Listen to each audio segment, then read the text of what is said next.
Bismillahirrahmanirrahim. Assalamualaikum warahmatullahi wabarakatuh. Alhamdulillahilladzi bini'mati tatimmus shalihat. Senang sekali, hari ini Ustazah bisa bertemu kalian dalam video ini. Anak-anakku yang solih dan solihah, apa kabar kalian di pagi hari ini? Alhamdulillah, luar biasa, pagi yang cerah, senyum ceria, lancar barokah. Amin. Pada hari ini kita akan membahas sejarah Islam di Andalusia. Tapi sebelum mulai, kita perhatikan dulu adab sebelum belajar. Yang pertama, niat. Kita luruskan niat kita belajar sungguh-sungguh karena Allah Ta'ala. Yang kedua, duduk rapi. Duduk anak solih, kami anak solih, siap duduk rapi. Yang ketiga, menyimak. Apa yang Ustazah sampaikan silahkan disimak dengan baik dan jangan ngobrol sendiri ya, oke? Yang terakhir berdoa. Sebelum mulai pelajaran kita berdoa sebelum belajar. Allahumma sholli ala Muhammad wa ala ali Muhammad. Raditu billahi rabba wa bil islami dina. وبمحمد صلى الله عليه وسلم نبيا رب زدني علما وارزقني فهما واجعلني من الصالحين اللهم اهدني لأحسن الأخلاق لا يهدي لأحسنها إلا أنت واصرف عني سيئها لا يصرف سيئها إلا أنت اللهم إني أسألك علما نافعا ورزقا طيبا وعملا متقبلا آمين يا رب العالمين. Alhamdulillah kita sudah berdoa bersama. Langsung saja kita masuk kepada materi yaitu Islam di Andalusia. Teman-teman semuanya sudah pernah mendengar kata Andalusia? Nama Andalusia ini berasal dari istilah Al-Andalus yang digunakan oleh orang Arab. Berasal dari orang-orang Vandal yang telah menetap di daerah ini. Perlu teman-teman ketahui semuanya bahwa Islam pernah berjaya di Eropa. Jantung kekuasaan Islam adalah Spanyol atau Andalusia. Jadi Andalusia ini sekarang lebih dikenal dengan nama Spanyol.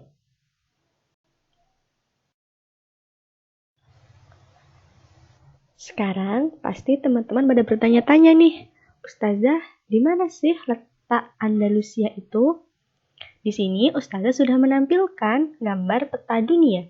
Ada benua Amerika yang berwarna pink, ada benua Amerika yang berwarna hijau, ada benua Afrika, ada yang berwarna oranye, benua Asia berwarna ungu, dan benua Australia yang berwarna putih, serta ada benua Eropa yang berwarna kuning. Letak Andalusia ini berada di benua Eropa, yaitu di sini Ustazah sudah memberikan warna kuning. Jadi Andalusia ini terletak di benua Eropa. Apabila benua Eropa kita berbesar, maka tampilan Andalusia akan seperti ini ya teman-teman. Di dalamnya terdapat kota-kota kecil seperti Cordoba, Granada, Sevilla, Almeria, dan masih banyak lagi. Bagaimana ya caranya Islam ini bisa masuk ke Eropa, padahal awalnya Islam ini hanya berada di Makkah dan Madinah? Kita akan membahas proses masuknya Islam ke Andalusia. Dalam proses masuknya Islam di Spanyol, terdapat 3 pahlawan yang berjasa memimpin pasukan ke sana. Beliau yaitu yang pertama ada Tharif bin Malik, kemudian ada Tariq bin Ziyad, dan yang terakhir ada Musa bin Nusair. Ketiga pahlawan ini telah berhasil memperluas Islam sampai ke tanah Andalusia.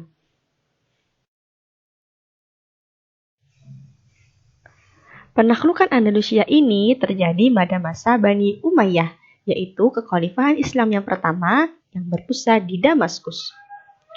Sebelumnya, kerajaan Umayyah ini telah berhasil memperluas Islam sampai Afrika Utara.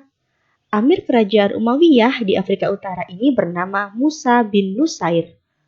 Pada saat itu, Musa bin Nusair telah berhasil membuka jalan pasukan Islam ke Eropa. Kemudian, Tariq bin Ziyad menyempurnakannya dengan menaklukkan Andalusia.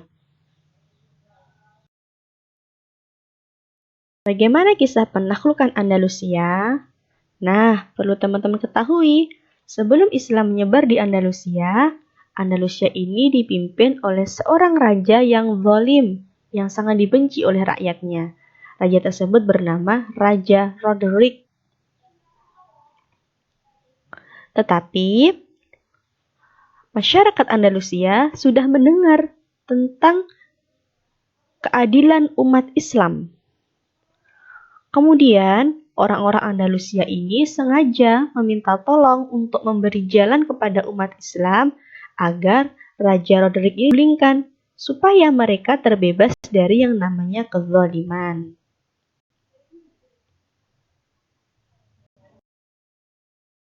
Masyarakat Andalusia ingin terbebas dari kezaliman Raja Roderick, sehingga mereka menyampaikan seluruh keluh kesahnya kepada Tariq bin Ziyad. Kemudian Tariq bin Ziyad langsung melaporkan kepada Amir kerajaan Umayyah di Afrika Utara, yaitu Musa bin Nusair. Tariq meminta izin membawa pasukan menuju Andalusia. Kabar ini langsung disampaikan Musa bin Nusair kepada Khalifah Al-Walid bin Abdul Malik, dan beliau menyetujui melanjutkan ekspansi penaklukan Andalusia yang telah dirintis sebelumnya. Akhirnya, pada bulan Juli 710 Masehi berangkatlah 4 kapal laut yang membawa 500 orang pasukan terbaik umat Islam pada saat itu. Pasukan ini bertugas mempelajari bagaimana medan perang di Andalusia. Mereka sama sekali tidak melakukan kontak senjata dengan orang-orang Eropa. Setelah persiapan dirasa cukup dan kepastian kabar telah didapatkan, Tariq bin Ziyad membawa serta 7.000 pasukan lainnya melintasi laut menuju Andalusia. Kemudian para pasukan ini mendarat dekat gunung batu besar yang kelak dinamai dengan nama Jabal Tariq, atau orang-orang Eropa sekarang menyebutnya dengan Gibraltar. Setelah berhasil menyeberangi selat dan berhasil mendarat di Eropa, di Spanyol, kemudian Tariq bin Ziyad membakar perahu yang digunakan untuk mengangkut pasukan-pasukan Islam. Kemudian beliau berdiri di hadapan para tentaranya, seraya berpidato dengan lantang, berwibawa, dan tegas. Tariq bin Ziyad membakar semangat mereka untuk berjuang atau mati di jalan Allah. Dan pidato yang menggugah itu merasuk ke dalam sanubari seluruh tentara Islam. Masya Allah, begitu gigih, berani pasukan Islam saat itu untuk menyebarluaskan Islam di benua Eropa.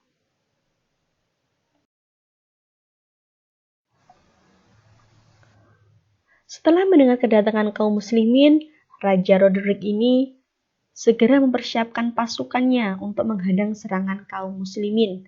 Raja Roderick membawa pasukan berjumlah 100.000 pasukan yang dibekali dengan peralatan perang lengkap untuk menyambut kedatangan pasukan Tariq bin Ziyad.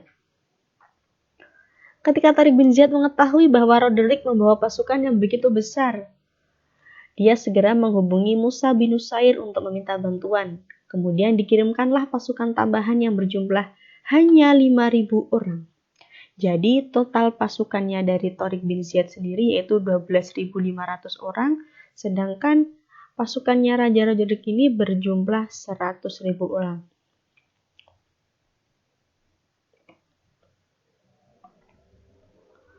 Akhirnya pada tanggal 28 Ramadan 92 Hijriah bertepatan dengan 18 Juli 711 Masehi, bertemulah dua pasukan yang tidak berimbang ini. Perang yang dahsyat pun berkecamuk selama 8 hari. Kaum muslimin dengan jumlah yang sangat kecil tetap kokoh menghadapi hantaman dari Roderick.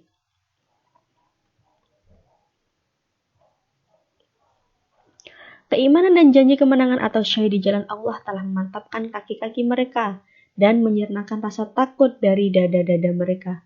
Akhirnya di hari ke-8, Allah pun memenangkan umat Islam di Andalusia.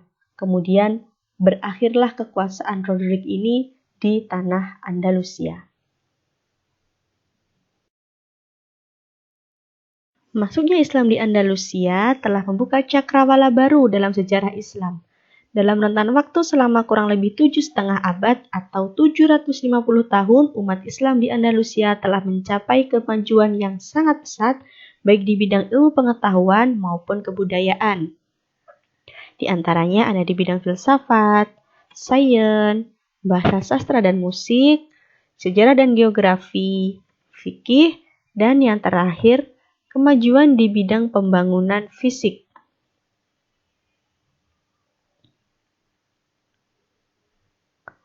Pada saat itu di Cordoba terdapat 700 masjid, ada 300 buah pemandian umum. Kemudian juga dibangun fasilitas-fasilitas umum seperti perpustakaan, gedung pertanian, jembatan-jembatan air dan irigasi, serta masih banyak yang lainnya. Meskipun Islam telah berjaya di Andalusia selama 7,5 abad, tetapi akhirnya Islam harus terusir dari tanah Andalusia dengan cara yang kejam. Berikut ini adalah faktor-faktor kemunduran dan kehancuran yang menyebabkan Islam harus keluar dari Andalusia. Yang pertama ada konflik umat Islam dan Kristen yang terus berkepanjangan. Dan yang kedua, tidak adanya ideologi pemersatu. Kemudian, Ustazah ingin bertanya kepada teman-teman semua, hikmah apa saja yang dapat kita ambil dari perkembangan Islam di Andalusia ini? Yang pertama, dalam proses penaklukan Andalusia ini terdapat 3 pahlawan Islam yang dapat dikatakan paling berjasa memimpin pasukan ke sana. Mereka adalah Taraf bin Malik, Tariq bin Ziyad, dan Musa bin Nusair. Ustazah ingin anak-anak ustazah semua memiliki jiwa kesatria, pemberani, dan pantang menyerah. Maka dari itu, kenapa salah satu alasannya ustazah mengambil nama Andalusia sebagai kelas kita. Kemudian, hikmah yang kedua, walaupun akhirnya Islam terusir dari negeri Andalusia dengan cara yang sangat kejam, tetapi Islam telah membidangi gerakan kebangkitan di Eropa hingga saat ini. Alhamdulillah, belajar hari ini sudah selesai. Ustazah mohon maaf apabila banyak kesalahan, karena kesalahan murni datang dari ustazah sendiri dan kebenaran datangnya dari Allah Ta'ala. Syukran katsiran, jazakumullahu khairan, barakallahu fikum. Kita akhiri belajar pada hari ini dengan membaca doa sesudah belajar. Allahumma sholli ala Muhammad wa ala ali Muhammad. Allahumma inni a'udhu bika minal ajazi wal kasal wal jubni wal bukhl wal harami wa adabil qabr. Allahumma ati nafsi taqwaha wa zakkiha anta khairu man zakkaha anta waliyuha wa maulaha. Allahumma inni a'udhu bika min ilmi la yanfa' wa min qalbi la takhsha' wa min nafsi la tashba' wa min da'wati la yustajabu laha. Allahumma fakkihna fid din. Subhanaka Allahumma wa bihamdika asyhadu an la ilaha illa anta astaghfiruka wa atubu ilaik. Wassalamualaikum warahmatullahi wabarakatuh.